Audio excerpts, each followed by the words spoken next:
Bom, pessoal, primeiramente agradecer a presença aí de todos vocês.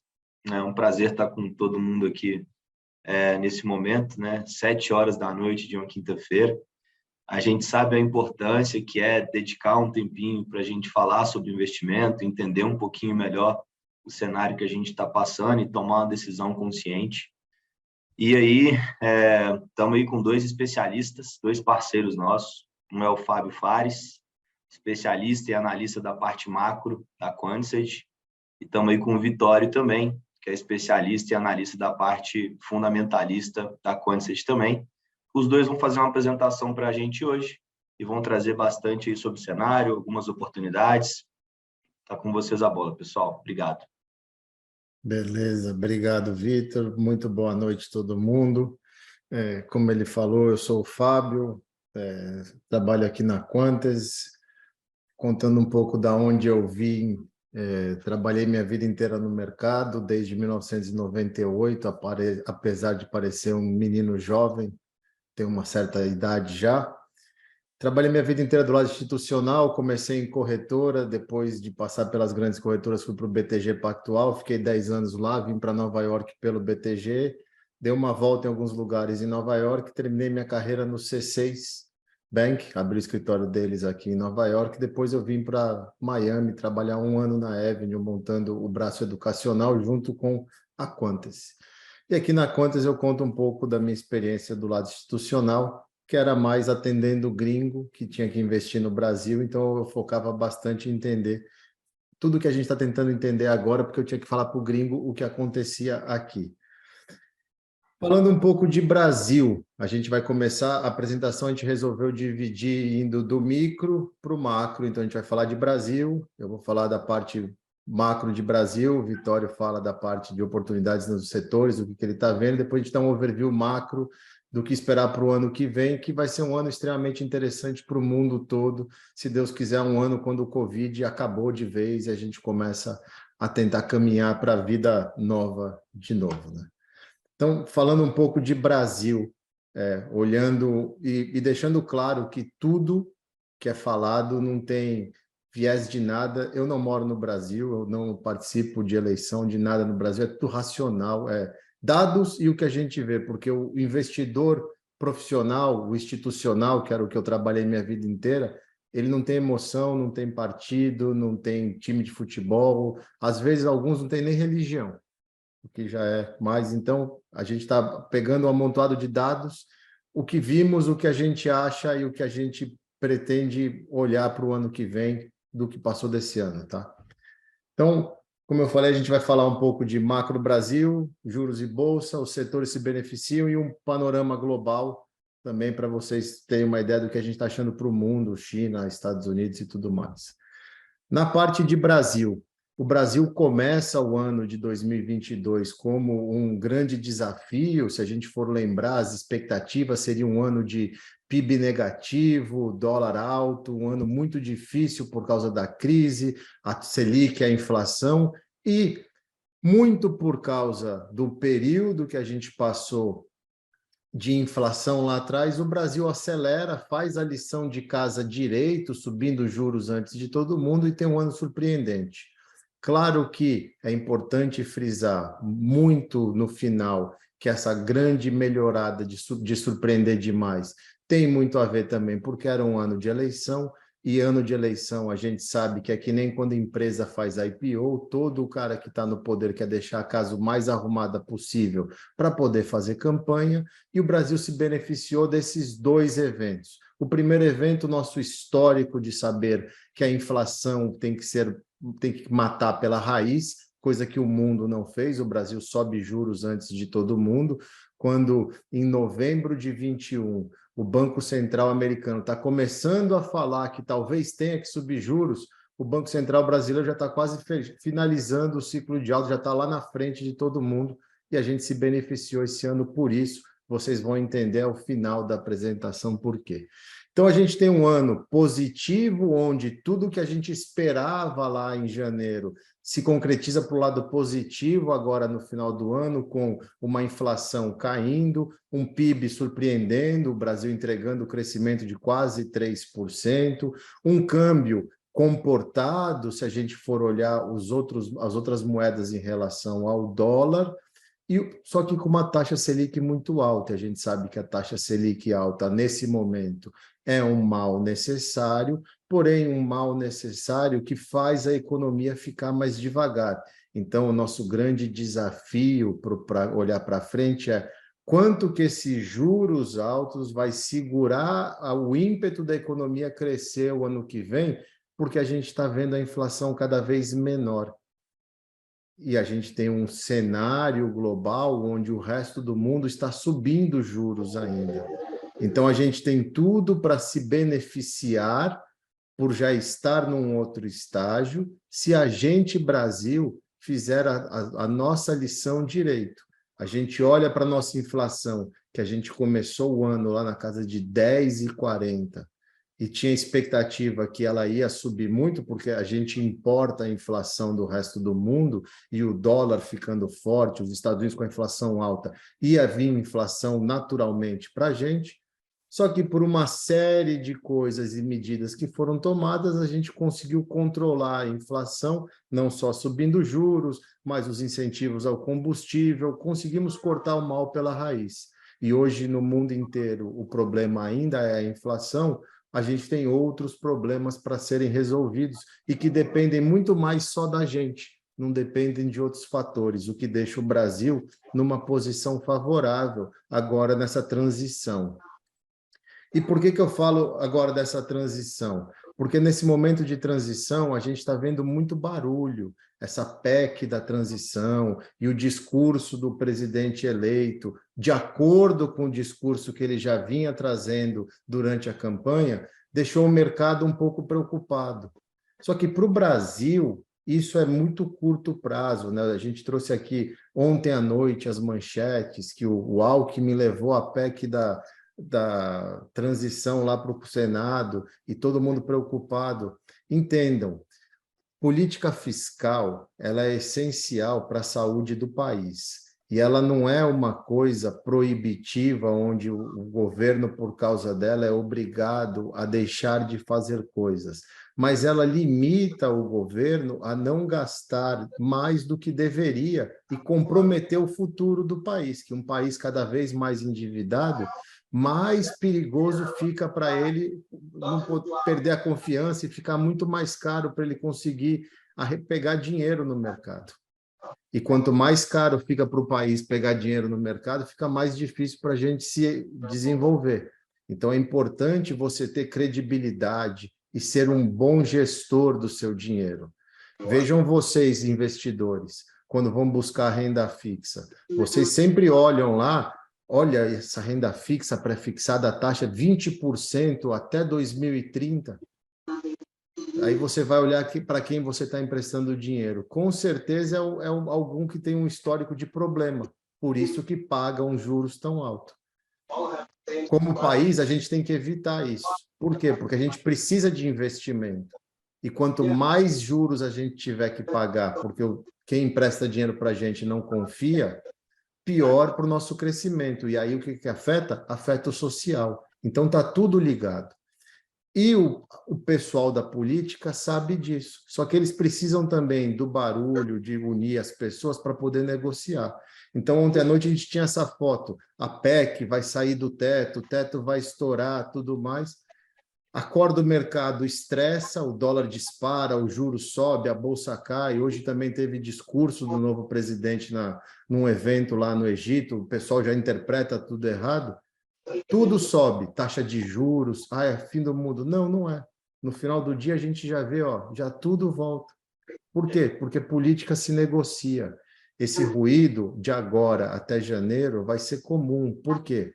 O mercado precisa saber quais são os próximos passos. Para quê? Para ele ganhar dinheiro? Não, para ele poder pensar o que ele vai fazer. Então, enquanto o mercado não tiver o programa de governo, essa PEC aprovada, quais vão ser as regras dela? O teto fiscal vai ficar como? O que vai comprometer do crescimento do PIB? O que vai fazer do outro e tudo mais? A gente tem que ficar esperando essas decisões virem, vai ficar volátil, porque toda manchete, seja uma manchete boa ou uma manchete ruim, vai fazer os agentes do mercado reagirem. Só que para o país, isso é uma foto muito pequena. O Brasil está com a economia muito boa comparada com o resto do mundo. Por mais que o nosso arcabouço fiscal, nosso desafio fiscal seja complicado para o ano que vem, porque temos muitos compromissos e o presidente eleito tem o direito de implementar os programas que ele usou para se eleger, tem que se achar um meio termo. E eles vão achar esse meio termo, porque não é do interesse de ninguém deixar o país brigando aos farelos. O que eu falei? A gente começa lá, faz barulho e tudo mais, olha o reflexo disso. Do nada, o tesouro pré-fixado, o tesouro IPCA, na hora dispara. Essas taxas aqui, elas estavam saindo abaixo de 12 algumas semanas atrás. Estavam abaixo de 13 há 3 dias atrás. E hoje chegaram na máxima aqui desse Tesouro pré-2025 a 13,84, se eu não estou enganado, por causa do estresse.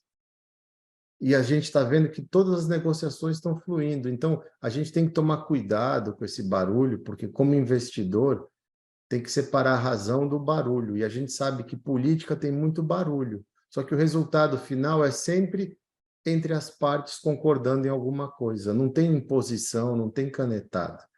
Faz anos que falam isso e nunca acontece. Então, como investidor nesses momentos, é inclusive o bom momento que o investidor que está buscando uma oportunidade fica de olho. Porque a curva de juros abrir desse jeito, com uma economia que já está com os juros lá em cima, faz 3 reuniões que o Banco Central fala que o nível está bom, ele está monitorando, vendo a inflação cair, a gente viu na apresentação que a inflação está caindo, e a gente está vendo que, ó, do final do mundo, vai entregar isso aí, já está tendo uma negociação. Daqui a pouco as coisas começam a fluir e vão melhorando. Porque esse barulho que mexe nas taxas é ruim, porque é o que acontece. Princípio básico da renda fixa. A taxa cai, o preço sobe, a taxa sobe, o preço desanda. Então, hoje, quem está olhando para um tesouro pré-fixado 2025 está conseguindo pegar ele no mesmo preço de quem pegou lá em agosto. E todo mundo que alocou dinheiro nele de agosto para cá, hoje na marcação a mercado perde dinheiro porque barulho político. A Selic não vai ficar alta nesse nível por 5 anos, acabou o país. Isso é básico de economia. O Vitória não precisa nem fazer a apresentação. Se a gente for falar de uma Selic a 14% até 2025, você não compra a bolsa, você vai para o Tesouro Direto, é só o que vai ter. Então, essas coisas, elas passam. E os efeitos disso? A gente vê um momento onde o dólar sobe contra todas as moedas e o real fica parado. O real é a segunda melhor performance contra o dólar. Ele se valorizou frente ao dólar, lembrando que em janeiro estava 5,80, ele chegou até 5,05, quase perdeu os R$ 5. Só que agora, nesse momento onde o dólar está cedendo perante todas as moedas, porque a economia americana já está mostrando que talvez não precise subir tantos juros, a coisa está começando a dar sinais que o Banco Central lá vai diminuir o passo, a gente tem o nosso real subindo de novo, se desvalorizando. Por quê? Por causa de barulho. Movimento de defesa. Sai do trade, espera, vou ver o que vai acontecer. Onde a gente teve um ano extremamente bem projetado, onde o nosso real se valorizou frente ao dólar. A gente começa o ano lá em cima, na casa de quase 5,80, chega para próximo de perder os 5 pau, volta agora para os 5,50, sabendo que tem muito mais chance, se esse discurso todo diminuir, chegarem a um acordo, de continuar vendo o dólar cair no Brasil, ser bom para a economia brasileira por causa dos juros altos já, do que por causa desse barulho, o medo, o dinheiro, tá todo mundo comprando dólar para tentar se proteger de uma coisa que, assim, de novo, a gente está vendo negociações e a economia, que é o que importa para a gente, está fluindo. Então, o cenário para o Brasil, a gente tem que separar esse momento de transição que o político, que é o micro, faz muito barulho, e toda sinalização de possível rompimento do teto fiscal comprometido assusta a ponto do mercado desandar dessas maneiras. A gente vê taxa de 5 anos no nível de uma Selic que a gente sabe que subiu demais e não está certo. Mas, ao mesmo tempo, a gente olhando para a nossa economia, a gente vê que é uma economia que já está com juros altos, que a inflação está cedendo cada vez mais, que a gente tem a atividade retomando, geração de emprego recorde esse ano, muita coisa, muita perspectiva boa, e a gente vai ver depois da apresentação do Vitório na parte macro, no momento onde o mundo estava numa fase de se globalizar, manda produzir lá na Ásia, faz isso, faz aquilo, e o mundo virou agora um lugar onde ele quer se desglobalizar. O que ele quer fazer é justamente trazer as produções básicas para perto das empresas, e para isso, quem melhor do que um território que nem o brasileiro, que é vizinho do americano, tem lugar para construir, tem necessidade de convidar isso para a gente poder gerar mais emprego, evoluir no nosso polo industrial, ou seja, uma hora que esse barulho todo diminuir,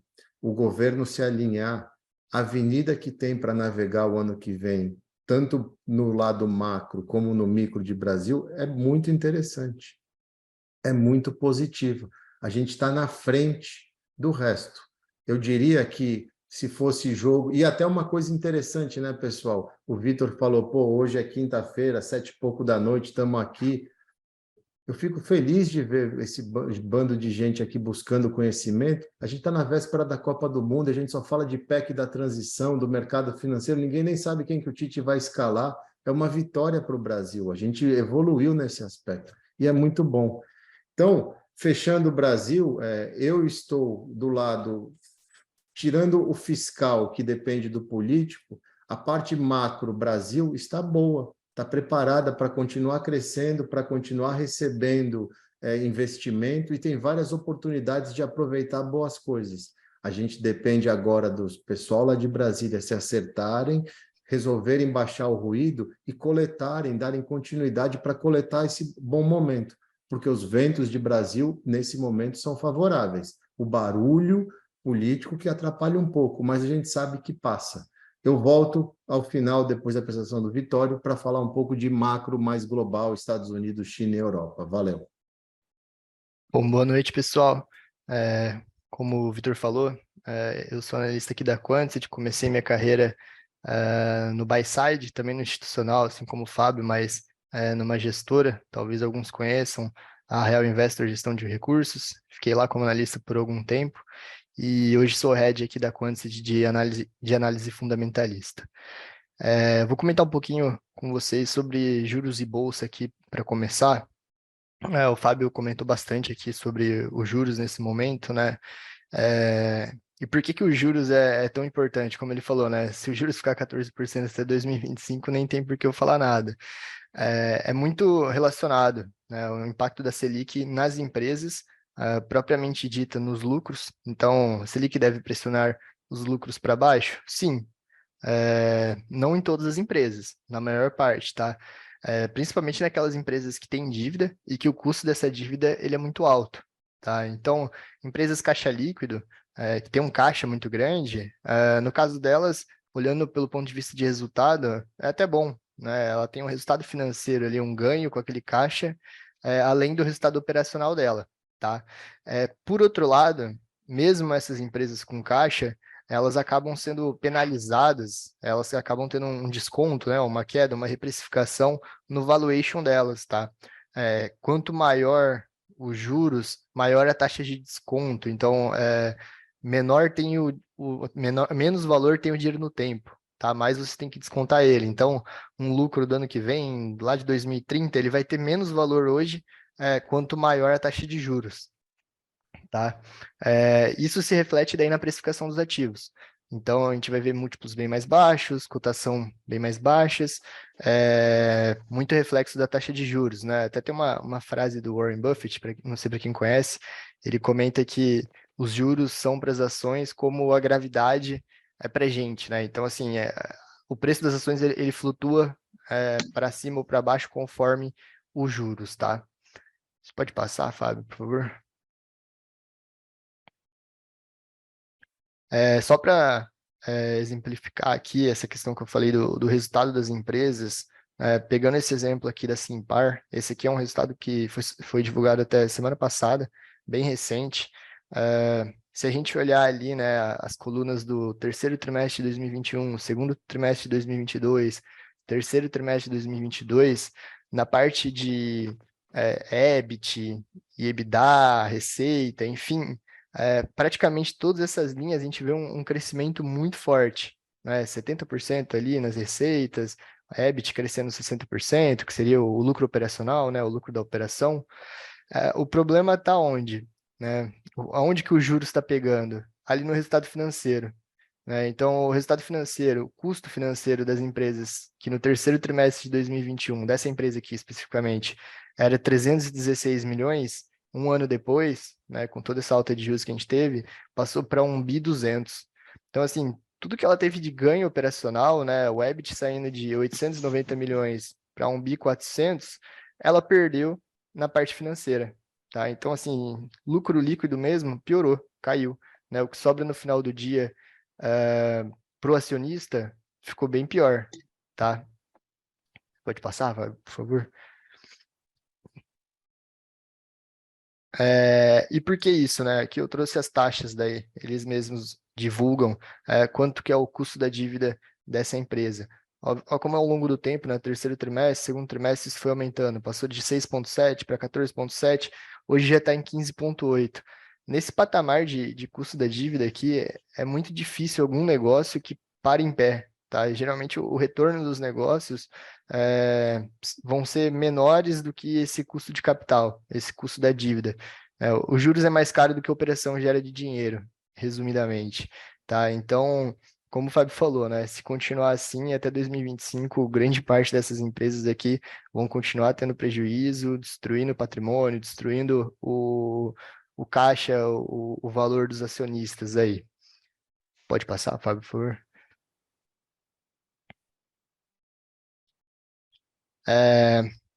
Ok, né? Como o Fábio falou, os juros, em algum momento, né, deveria passar, né, ou o ruído diminuir, as coisas, né, nem todo mal dura para sempre. E dito isso, né, olhando hoje para o múltiplo de preço-lucro, que seria o valuation dos ativos, né, qual o custo das empresas na média aí no Brasil? Olhando para esse gráfico, a gente vê que a gente está no menor múltiplo dessa série histórica aqui. Então, desde o ano 2000, a gente nunca chegou nesse patamar de 4,75 vezes preço-lucro, tá? E esse gráfico aqui, ele mostra o lucro dos últimos 12 meses de todas as empresas listadas, tá? Então, aqui não é só Ibovespa, não é só Small Caps, não é só os índices, é o geral mesmo, todas as empresas listadas. A gente vê ali que na média, né, isso daí costuma, a Bolsa Brasileira costuma negociar perto de 10 vezes ali, em alguns momentos muito mais, em alguns momentos um pouco menos, mas dessa vez a gente, acho que fica nítido, né, o quão barato, em termos de preço-lucro, as empresas estão. Você pode passar, por favor, Fábio? Esse outro gráfico, aí é para mostrar que, aí falando só de Bovespa, tá? O mercado institucional, como o Fábio comentou, os investidores costumam olhar mais para esse gráfico aqui, que é o gráfico de preço versus o lucro estimado para os próximos 12 meses, tá? Então, o mercado está sempre olhando para frente, nunca está olhando para o passado, né? O passado já está no preço. Olhando para frente, também a gente vê, né? Que hoje a gente está em patamares ali de valuation muito baixos, perto de 8 vezes, né? Se a gente excluir Petro e Vale desse índice, e quase chegando em 6 vezes se a gente adicionar Petro e Vale. Tá? Em só alguns momentos a gente chegou próximo disso, que foi ali no final da crise em 2015 e lá na crise de 2008. Então, assim, os ativos hoje, né, as empresas hoje no Brasil, elas estão precificadas em um momento de crise mundial, de crise de recessão, de um período prolongado de recessão econômica, como foi ali 2014, 15, né, enfim.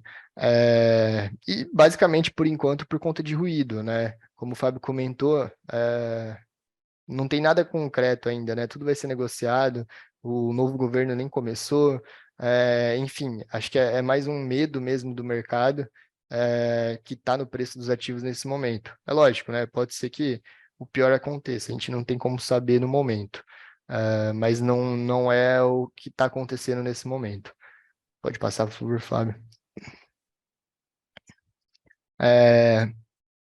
Ok, empresas baratas, né, em termos de preço-lucro, os juros caros, atrapalhando o resultado das empresas, atrapalhando o valuation, e o que isso, né, pode gerar olhando para frente, tá? Isso aqui é um exemplo que eu fiz ali, é um exemplo teórico, tá?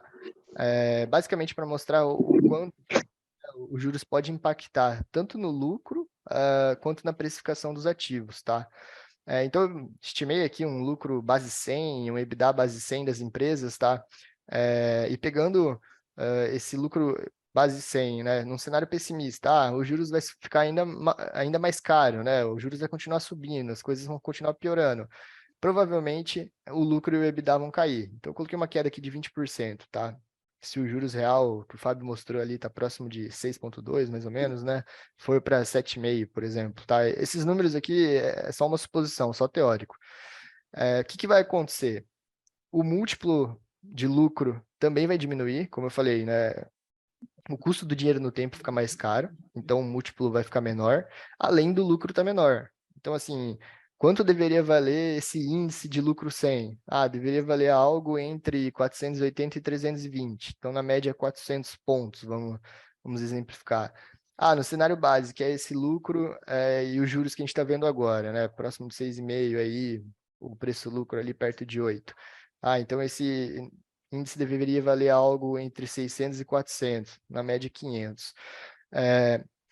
Olhando no cenário otimista, né, se a gente começar a ver um arrefecimento da taxa de juros, uma queda nos juros futuros, na curva, ali na NTNB, no pré, enfim, provavelmente a gente vai ver o lucro das empresas melhorando, porque aquele custo da dívida vai diminuir, né, então esse lucro que era 100 vai virar 120 ou mais, enfim, e o múltiplo vai aumentar, porque o custo do dinheiro no tempo vai diminuir, tá? Então o mercado, o investidor aceita pagar um múltiplo maior. Isso faz com que o range desse índice chegue ali próximo de 720 a 480, enfim, uma média de 600. O que eu quero mostrar com isso, né? Quanto maior a taxa de juros, menor o lucro, mais para baixo a bolsa. Quanto mais para baixo a taxa de juros e melhor o lucro, mais para cima a bolsa, o índice, enfim, as cotações como um todo. Pode passar, por favor, Fábio. Aqui só para mostrar, né? Acho que o Fábio já até mostrou, enfim, quanto a curva de juros abriu. Como ele falou ali, né? Hoje, peguei aqui o dado do dia 11, do dia 4 e do dia 11 de outubro, o quanto que isso aumentou, né? Ele até chegou a comentar ali, a gente saiu de 12 ali no janeiro 25 para algo como 13,8 agora, enfim. Pode passar isso daí, o Fábio já abordou bem. E aí, falando especificamente de empresas, né, de setores, tá? Separei alguns setores aqui que eu acredito, eu vejo que são beneficiados ou ao menos menos prejudicados com a alta da taxa de juro, com câmbio maior, câmbio mais alto e com um cenário de inflação aí persistente. O primeiro é commodities, né? O câmbio mais alto é favorável para elas, por quê? Porque aqui a gente tem um custo em real e as commodities são vendidas em dólar, né? Então, assim, mais barato vai ficar o seu custo de produção e maior vai ficar a sua receita. Logo, o seu lucro, sua geração de caixa, o valor dessa empresa vai aumentar ao longo do tempo. Então, é bem favorável para as commodities. Ainda mais nos patamares que a gente está vendo agora, né? Petróleo a quase $100, aí 90, minério também acima de $100, enfim. Todos esses setores aqui estão, as commodities estão em alta, né? E um câmbio mais alto favorece ainda mais essas empresas, tá? Empresas do setor de consumo não cíclico, né? Basicamente aquilo que a gente necessita consumir, né? Então a parte de agro, alimentos, bebidas, os mercados ali, acabam também conseguindo repassar essa inflação, tá? E acabam não sofrendo tanto, tá? Por outro lado, os juros e o câmbio dá uma diminuída assim no consumo, né, da população, no poder de compra da população. Então não é também, né, um cenário de mil maravilhas para essas empresas, mas elas não sofrem tanto como os demais. Você pode passar, por favor, Fábio? E para fechar os setores, né, que eu vejo que são menos prejudicados, o setor de bens bens industriais, basicamente indústria aí, né? Então, a gente tem bastante indústria de material de transporte, de máquina, e transportes listado na Bolsa. Esses setores também é bem parecido com commodity, tá? O custo de produção da indústria brasileira aqui, a maior parte é em real, e ela acaba exportando esses componentes, por exemplo, de material de transporte, de máquinas e etc., em dólar, acaba vendendo em dólar. Então, para essas empresas, não são todas, tá? Aí também tem que fazer um filtro de cada empresa. Tem empresa que vende aqui em real mesmo, então acaba não sendo benéfico para ela, mas algumas empresas acabam exportando e isso é bom. Dar um exemplo aqui de uma empresa que chama Tupi, é uma indústria, tá? Nesses casos, acaba sendo benéfico para ela. E para fechar, o setor de utilities, né? Então, utilidade pública, energia elétrica, água, saneamento, gás, basicamente porque a gente não tem como viver sem isso, né? Então, mesmo que a água, a energia tá mais caro, enfim, a gente acaba tendo que consumir, ainda que talvez um pouco menos, né? Dar uma segurada, mas continua consumindo. Então, o balanço, né? A receita dessas empresas acaba não sendo tão afetado pelos juros mais altos, câmbio mais alto e inflação, tá? E a maioria dessas empresas de utilities conseguem repassar a inflação também, tá? Até pela regulação do setor, elas conseguem repassar essa inflação. Então, elas acabam até sendo beneficiadas por uma inflação mais alta de certa forma, gera alguma alavancagem ali. E para fechar, o setor de bancos e seguros, tá? Não são todos, aqui depende muito da carteira e do nicho de atuação, mas por quê? Quanto mais alto os juros, melhor remunerado é aquele caixa, né? Basicamente o patrimônio do banco seguradora é dinheiro, e esse dinheiro acaba rendendo mais com uma taxa de juros mais alta, né? Então o resultado financeiro ali dessa operação acaba sendo melhor. Por outro lado, tá, pegando aqui principalmente bancos, se tiver uma carteira ruim, né, com aumento de inadimplência por conta dos juros mais altos, da inflação mais alta, pode ser prejudicial, tá? Por isso que eu comentei da possibilidade e ia depender da carteira de atuação ali de cada uma. Mas acho que para seguradoras isso daí acaba sendo mais tranquilo, tá? O máximo que vai acontecer com as seguradoras é ela perder um pouco o número de clientes dela, mas acaba meio que compensando pelo resultado financeiro, tá? Acho que é isso de setores. Podemos passar, Fábio? No próximo slide, eu até trouxe aqui. Acho que pode voltar ali. Passou dois. Mais um. Nesse slide, eu trouxe aqui o desempenho de algumas empresas nos últimos meses, tá? Então, pegando ali o último gráfico, retorno em relação a Ibovespa nos últimos 3 meses, se a gente olhar o nome daquelas empresas, PetroRio, WEG, Goal, 3R, Gerdau, Sabesp, M. Dias, Klabin, Bradespar e Vale, são basicamente esses setores que eu acabei de comentar, tá? Então, PetroRio, Gerdau ali, a parte de commodities, a WEG na parte da indústria, Sabesp é uma empresa de utilities e a M. Dias de consumo não cíclico, tá? Então, a parte de alimentos. As outras ali também, Klabin, Brasipar, enfim, empresas de commodity. Então, a gente já vê o mercado fazendo essa mudança, né? Se posicionando em cases que talvez sofram menos se a gente tiver um cenário ruim, tá? E aí, nos gráficos de cima, a gente vê a comparação, né? Aí, se a gente vê o finalzinho do primeiro gráfico, olha como abriu a boca ali, né? Enquanto o índice, o IMAT, que é o índice das commodities, subiu muito, o Small Caps, que é o índice mais de empresas talvez mais endividadas, menores, com mais dificuldade de rolar dívida, repassar preço, caiu muito, tá? E ali no gráfico da direita também, né, a gente vê o índice de consumo ali caindo bastante, tá? Que também é bem atrelado, é bem sensível, na verdade, a juros e inflação, tá? Pode passar, Fábio. Ou seja, né, olhando para os setores beneficiados, não só os setores, né, então olhando assim mais para o micro das empresas, tá? Não só o macro, não só o top-down aí do setor, mas alguns ativos, algumas empresas, né, como as que eu comentei, de baixo endividamento, elas não vão sofrer com juros mais altos. Empresas de necessidades básicas ali, como eu comentei, por exemplo, utilities, consumo não cíclico, também devem continuar performando bem. Empresas com vantagens competitivas, né, que conseguem repassar o aumento de custos. Pegando um exemplo do passado, né, a Ambev por muito tempo foi uma queridinha do mercado, crescia e entregava resultado, faça chuva ou faça sol, porque ela sempre conseguia aumentar o preço dela, ela não tinha muita concorrência, e ela conseguia repassar esse aumento de custos, ela não tinha problema de endividamento. Então, isso mostra que ao longo do tempo é um case de sucesso aqui no Brasil por isso, tá? Ela sobreviveu em qualquer cenário, entregou resultado bom.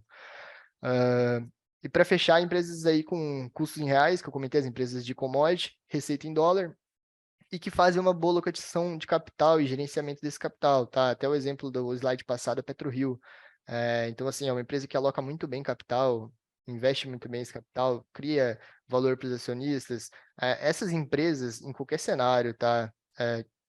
Lógico, se não for um cenário de catástrofe mundial, como foi o Covid ali no começo, né? Elas vão bem, elas criam valor, elas entregam resultado, elas se valorizam ao longo do tempo, tá? Acho que esse último ponto é o mais importante, boa alocação de capital. Pode passar, Fábio, por favor? E só para mostrar, né, o que eu quis dizer, eu fiz aqui um backtest na nossa plataforma, na nossa tela de backtests lá.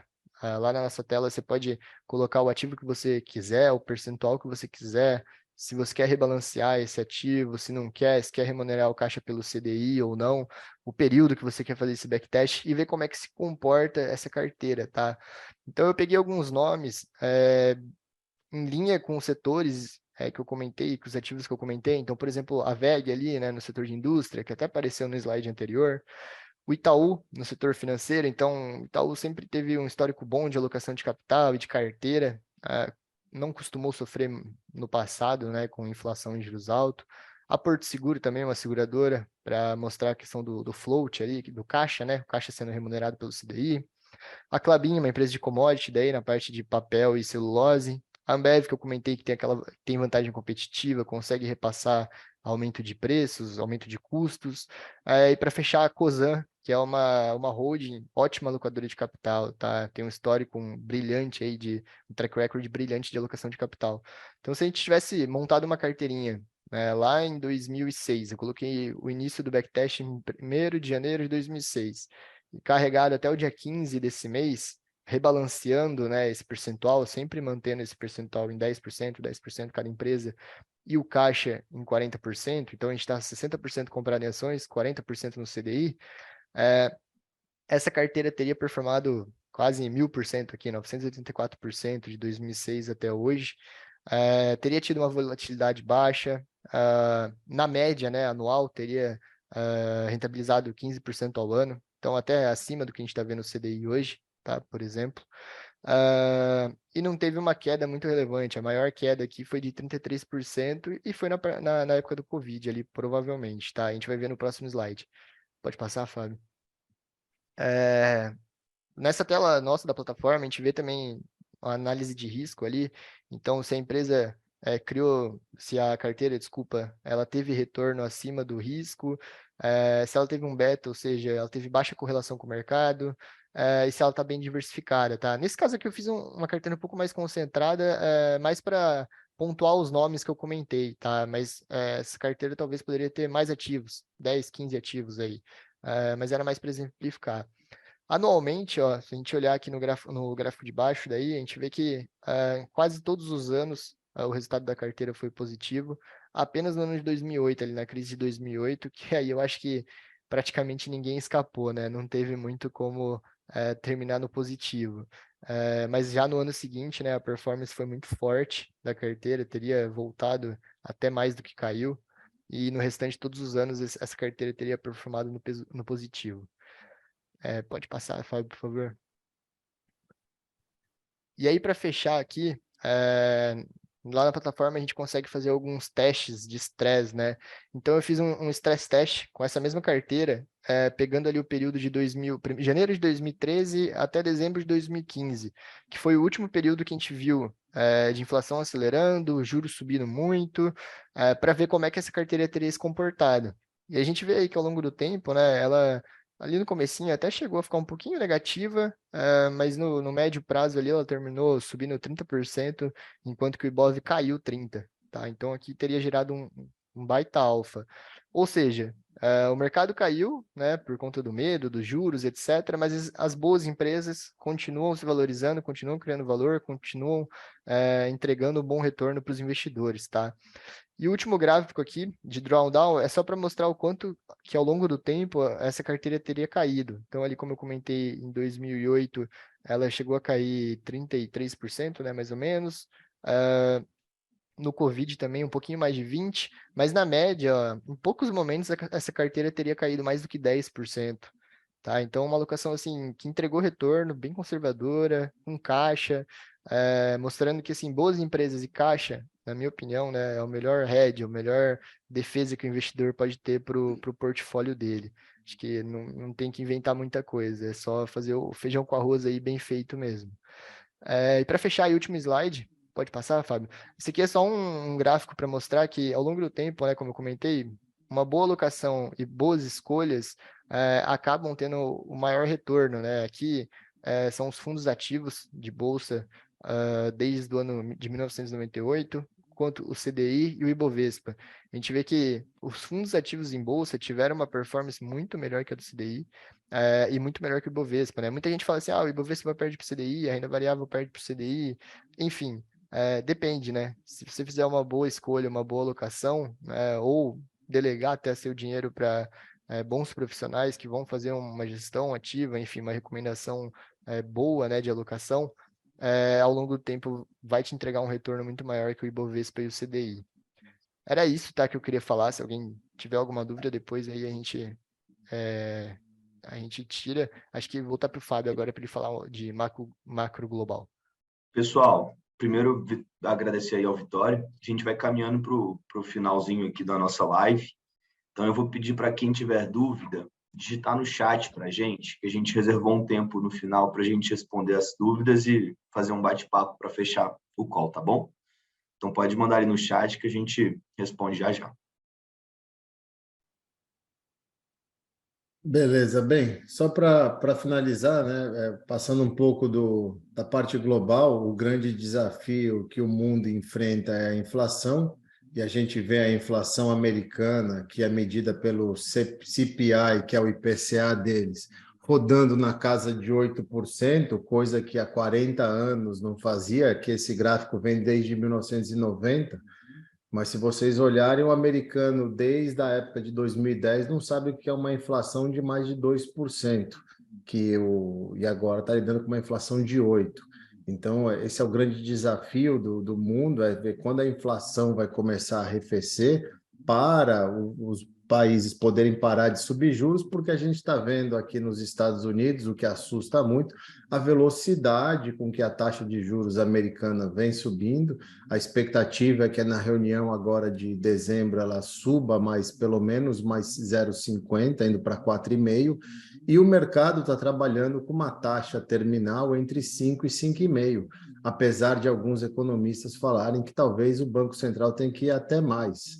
Por que que isso é preocupante? Por que que isso chama atenção? É o grande drive para o ano que vem, junto com o crescimento chinês. Porque quanto mais juros o governo americano pagar, menos dinheiro vai ser distribuído no mundo, porque o mundo inteiro vai colocar o dinheiro lá nos juros americanos e não fazer nada. É o emissor mais seguro do mundo, te pagando 5% ao ano. Para quem? Para que você vai buscar mais alguma coisa? 5% ao ano, deixa lá para o governo americano e se vira. Olhando a curva de juros como ela fechou hoje, ela projeta que esses juros deve chegar realmente perto de 5, até um pouco mais, mas o mercado já tem que a economia aqui se acerte o ano que vem e para o final do ano começamos a ver corte de juros. Isso numa foto otimista e bem ampla, né, de dezenas de outras coisas que tem para acontecer e que são importantes e que podem impactar nesse movimento ou não. Mas o ponto que é importante é o seguinte, por que a gente falou lá atrás que o Brasil está interessante, que o Brasil está na frente, só depende do Brasil para continuar essa caminhada de crescimento e de trazer investimentos.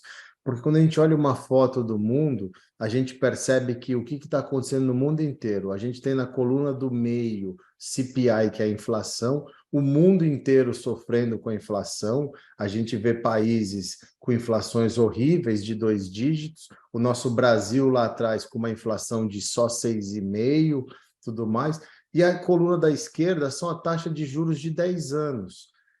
Por que que eles mostram isso? Porque a gente sabe que quanto maior a diferença entre a taxa de juros e a inflação, é o juros real, é o que o cara recebe.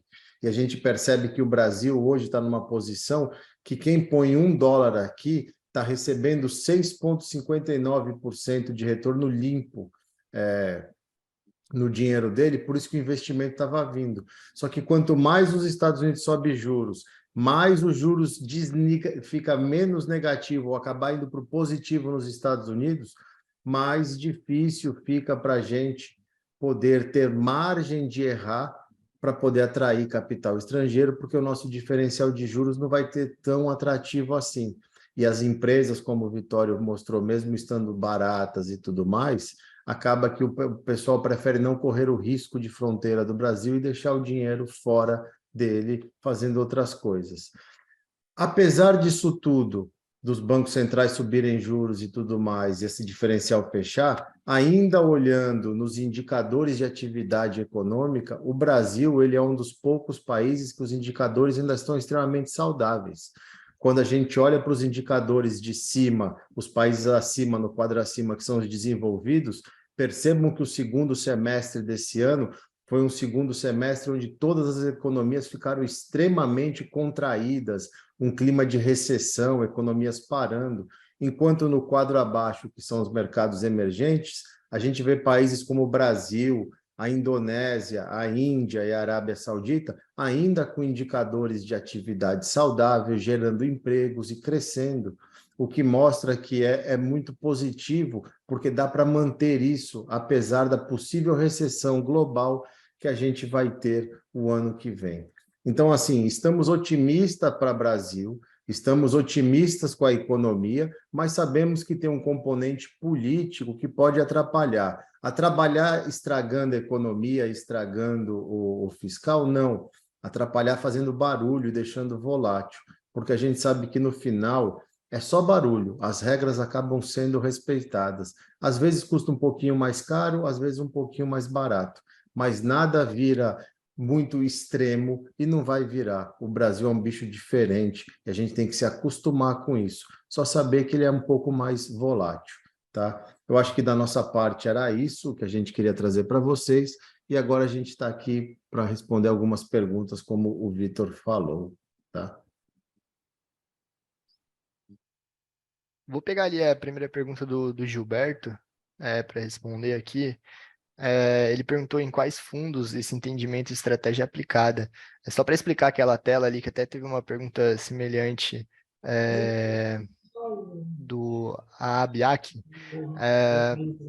Esse estudo, tá? Acho que é o outro, Fábio, é o do último slide lá. Ele foi feito pelo Pedro Novaes, lá do Twitter, tá? Para quem quiser dar uma olhada, até coloquei a fonte ali. E basicamente ele usou o IQT, tá? Para fazer esse estudo. O IQT é um fundo, é um índice, tá? Ele até explica aqui. É um índice quantum ativo do Ibovespa. Basicamente é um índice ponderado pela liquidez dos fundos ativos em ações, tá? Ou seja, ele vai ponderar pelo volume, né, pelo tamanho dos fundos ativos em ações, para ter uma participação maior nesse índice. Basicamente é uma média aqui dos maiores fundos ativos de ações no Brasil, tá? Só para deixar claro isso. Eu acho que foi isso, né, que ele perguntou também. E tem uma do Guilherme Rocha para você. Isso, Guilherme Rocha também perguntou sobre as empresas que se beneficiam nesse cenário de giro atual, se elas já não estão bem precificadas. Eu acho que não, tá, Guilherme? Diria que não totalmente, né? Como a gente viu ali o desempenho nos últimos 3 meses, né? Elas já andaram um pouco. Mas assim, se esse cenário perdurar por muito mais tempo, se o câmbio for para patamares muito mais elevados, eu acho que não, tá? Eu acho que ainda essas empresas devem entregar um resultado melhor e devem ser melhor precificadas ao longo do tempo, tá? Se esse for o cenário que se concretizar, é claro. E aí a segunda pergunta dele pensando no próximo passo, né, que seria uma queda na taxa de juros e inflação, quais setores poderiam se beneficiar com isso? É, na minha opinião, tá? Eu acho que se houver uma queda de juros, se tiver uma queda de inflação, eu acho que o setor de construção civil e varejo são os mais beneficiados, são os mais sensíveis a juros, e as empresas muito alavancadas. Aquele exemplo ali da Simpar que eu comentei, né? Nesses últimos dias a Simpar caiu muito, tá? Porque ela é uma empresa bem alavancada, custo da dívida alto. Tem outros exemplos aí, Sequoia, por exemplo. Enfim, a maioria das empresas do varejo, empresas bem alavancadas, deveriam se beneficiar bastante, tá? Deveriam ter uma reprecificação bem forte e, consequentemente, também um aumento de lucro por conta da queda do custo da dívida dessas empresas. Acho que pode responder aí, Fabião. Tem uma aqui falando sobre IPCA, né? Olha, particularmente, Fábio, eu não posso investir no Brasil porque eu não sou residente fiscal aí, mas eu começo a achar interessante, e aí os assessores podem me corrigir, isso é minha opinião como investidor. A parte curta, o Tesouro IPCA 2026, acima desses 6,30 que ele bateu, acho que é um bom prêmio. E o 2035, se for pensar numa alocação na marcação a mercado, historicamente, sempre que o 2035 ficou acima de 6, ele não se manteve. Então, a 6, ele chegou a bater 6,30 também, 6,18. Eu molharia o pé, eu acho interessante. Mas sabendo que todo esse barulho pode fazer ele abrir mais. Tá? Pode fazer ele abrir mais. E também tem um porém, né? A gente ter que ficar com juros. O grande problema desse barulho todo é que cada vez mais a gente começa a ter a sensação que vai ficar com juros altos por mais tempo, o que é ruim para a economia como um todo. Como eu brinquei com o Vitória, essa Selic é 14%, 13,75% que seja, por 2, 3 anos, esquece bolsa. Não tem para que pensar na bolsa. É Tesouro Selic e só. Você está ganhando 13,75 para não ter que repensar. Não precisa de mais nada. O S&P te paga 10, historicamente falando, com volatilidade para cacete. Você está recebendo 14 no seu dinheiro para não correr risco. Esse que é o problema. Então, não. Eu acho que os juros têm que cair, por isso que eu acho que vai tudo se organizar lá na frente para não ficar esse juros desse jeito. A economia precisa rodar.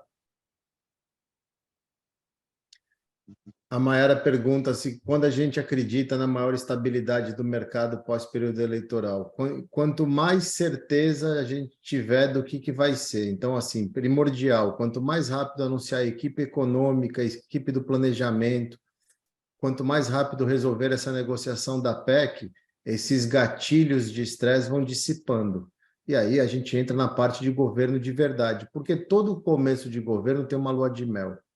Então, vai ter esse período. O que está acontecendo agora é o grande medo do discurso um pouco radical em termos do tipo, dane-se o fiscal, vou fazer o social, mas não é um discurso radical para o economista, é um discurso para a plateia. A gente sabe que não é assim, porque tem Congresso, por isso que existem 3 poderes. As pessoas esquecem isso. No Brasil são 3 poderes, executivo, legislativo e judiciário. E eles precisam estar em harmonia. Então, as coisas se ajeitam, a volatilidade diminui, ganha a Copa, você vai ver que acaba barulho de política, vai ser até o Carnaval, vai ser a vitória da Copa, aí a coisa vai resolvendo. Qual o papel da independência do BC na diminuição de todo o ruído? O BC está fazendo o papel dele, ele está vigiando o mercado, ele não está deixando o mercado distorcer, ele está vigilante, mas ele não tem o que fazer. Nesses momentos, quando um ruído político gera um movimento na moeda, por exemplo, não adianta o Banco Central intervir, porque ele sabe que é um movimento esporádico, que não vai ter continuidade. Ele intervém na moeda quando ele sabe que o movimento tem continuidade. Por exemplo, quando a gente tem uma grande saída de recursos, uma empresa, por exemplo, vamos dizer que a Nestlé precisa enviar o lucro dela para a Suíça. Então, ela vai comprar dólar por uma semana. Isso vai distorcer o mercado, porque é um grande evento no momento chave. O Banco Central entra e dá liquidez para isso, porque ele não quer o mercado distorcido por causa de um evento que é recorrente, curto prazo, vai ser dissipado. Agora, nesse momento, ele não entra por quê? Porque esse movimento não vai ter continuidade. Ele sabe que uma hora vai acabar os highlights, vai ter o ministro da Fazenda e vai ficar tudo bem. Então ele fica tranquilo, entendeu? Vai queimar reserva por isso? Não pode. Não pode fazer isso. Então, por isso que ele é independente, ele fica lá esperando. Quando tem recorrência, aí ele intervém e cumpre o papel dele. Tem uma pergunta que eu acho legal ali para a gente fechar, visto que a maior parte dos ativos que o Vitória passou são ligados à China. Dá uma olhadinha na visão macro e expectativas aí sobre China no geral. Então, China, eu não quis entrar muito em detalhe na China, porque por mais que a gente tenha sinalizações positivas nas últimas horas, desde sexta-feira, né, com a remanejamento das restrições do Covid, eles falaram que eles refinaram o protocolo, então mudaram alguns prazos de lockdown, abriram um pouco mais o aeroporto para voos internacionais, isso já começou a animar o mercado.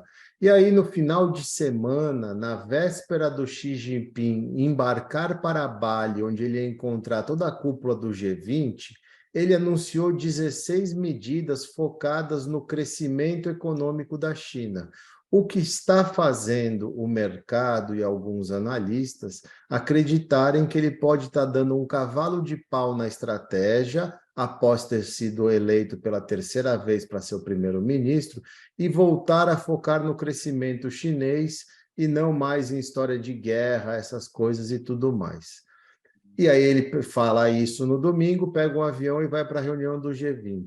Eu acho isso muito bonito, muito legal, estou otimista, mas eu quero ver o Xi Jinping agora voltar para a China, que o G20 acabou hoje, eu quero ele voltar, arregaçar a manga dele e começar a realmente trabalhar para mostrar o crescimento chinês. Aí eu vou acreditar.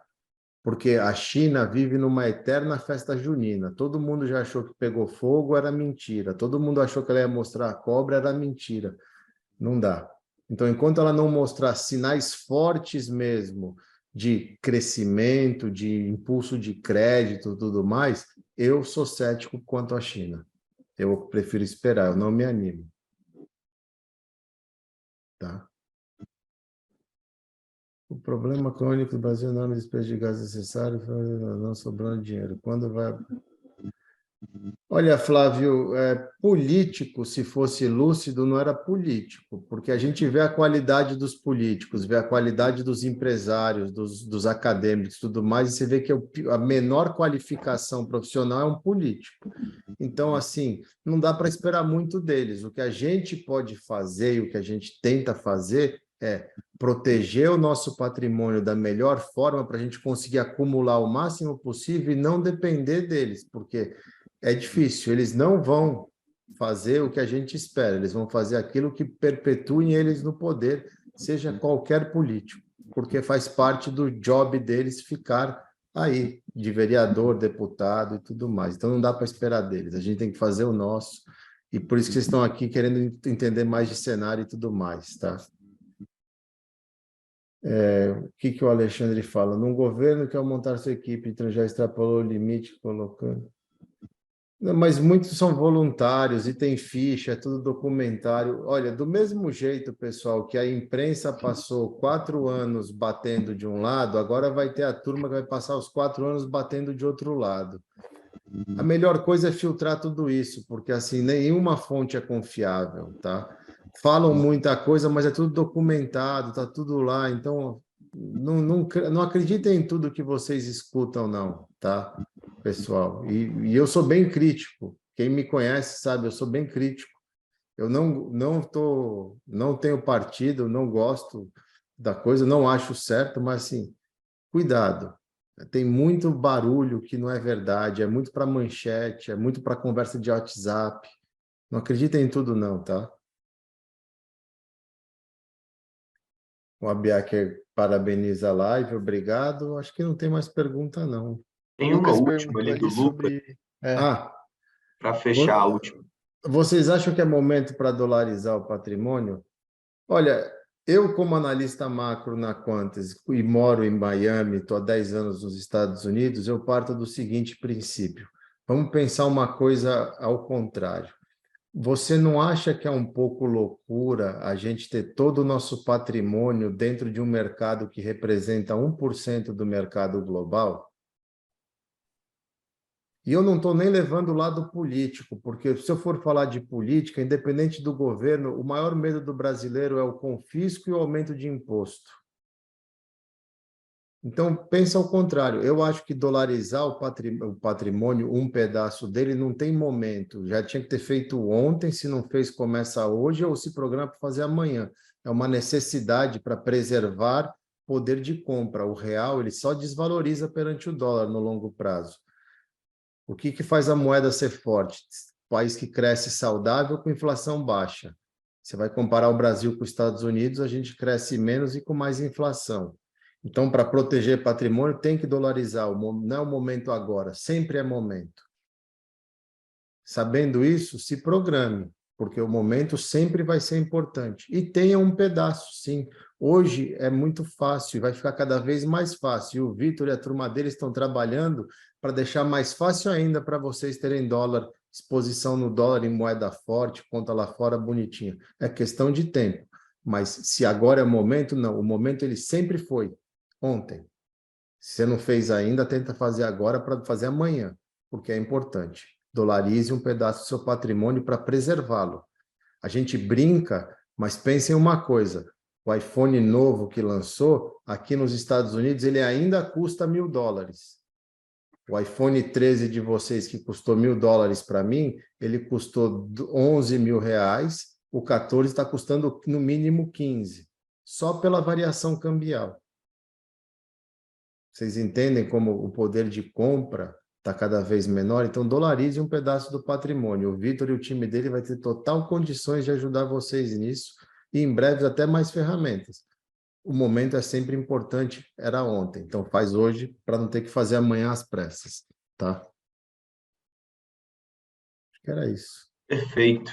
Então, mais uma vez, muito obrigado aí a todos presentes, em especial aos nossos clientes, né, e também ao Fábio e o Vitório, que fizeram uma excelente apresentação, bem lúcida para a gente.